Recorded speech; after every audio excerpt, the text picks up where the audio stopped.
Jérémy Lorca, vous avez été au salon du chocolat? Ouais, et je suis très triste car c'est le dernier jour du salon du chocolat. Et le chocolat, c'est quand même la plus longue histoire d'amour de ma vie. Ah bah ça fait 30 ans qu'on sort ensemble. Ce qui m'a valu quand j'étais petit le surnom de Bouboulina. Bouboulina? Ouais, et on m'appelait comme ça quand j'étais petit, ouais. Alors on parle souvent des filles qui ont des problèmes de poids, mais moi ma vie n'est qu'un éternel régime que je dois commencer demain, mais que je ne commence jamais. Du coup j'oscille entre 65 et 85 kilos en fonction de mon humeur. Plus je suis heureux, plus je suis gros. Et Anne, depuis que je travaille avec vous, je suis à 81 kilos. Oui, c'était le moment faillotage. Alors pour vous dire à quel point je suis irrécupérable, je me suis même inscrit sur la newsletter d'Agendas pour être sûr de ne pas rater les nouveautés. Oui, je me fais peur moi-même. Pourtant, il y a 3 semaines, j'ai décidé de me prendre en main et d'engager un coach sportif à domicile. Quand le gars est arrivé, il a crié « T'es un warrior! T'es un warrior !» Moi ? Ah non, moi je suis pas un warrior, j'écoute Céline Dion. Et là, un dingue, il m'a fait porter l'équivalent d'une maison. J'ai cru que j'allais me démembrer. Il m'a fait bosser les cuisses, j'ai pas pu m'asseoir pendant 3 jours. Désolé pour ce détail intime, mais j'ai dû faire le tour des restos de la ville pour trouver des toilettes turques. Je pouvais plus m'asseoir.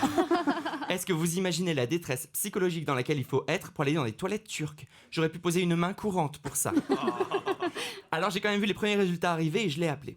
Excuse-moi, mais il y a un petit problème. J'ai payé pour avoir des pectoraux, je me retrouve avec des mollets.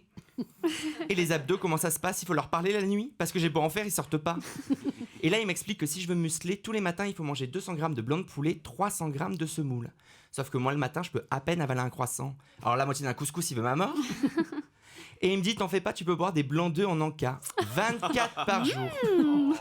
Pour me fournir, je fais comment ? Je déménage près d'un poulailler ?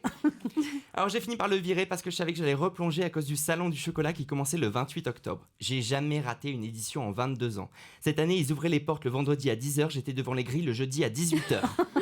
Et comme tous les ans, j'ai pris 5 kilos en 5 jours. J'ai tout goûté. Le chocolat sans gluten, le détox et même le lendemain de fête anti-gueule de bois. Par contre, grosse déception, je n'ai pas croisé Jean-François Copé puisqu'il a annulé sa visite suite à sa fameuse phrase. Alors Jacques Séguéla avait déclaré: si à 50 ans t'as pas une Rolex, t'as raté ta vie. Moi je crois plutôt qu'à 50 ans, si tu connais pas le prix d'un pain au chocolat, t'as un peu raté ton enfance. Mais bon, je suis pas très objectif, #Bouboulina. Par contre, il a peut-être confondu avec un carambar qui effectivement coûte 15 centimes. Alors Jean-François, si tu nous écoutes, le pain au chocolat c'est le même principe qu'un carambar, sauf qu'il y a de la pâte autour. Petite précision, qui ne mange pas de pain. Donc le salon du chocolat c'est fini, je suis libéré, délivré, je ne grossirai plus jamais. Et non, parce qu'aujourd'hui j'ai la meilleure excuse, c'est mon anniversaire et je vais quand même pas souffler mes bougies sur une pomme. Donc j'ai ramené du gâteau pour tout le monde.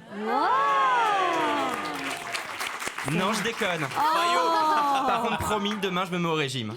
Bravo Bouboulina! Europe 1, ça pique, mais c'est bon. Ça pique mais c'est bon. Anne Romanoff.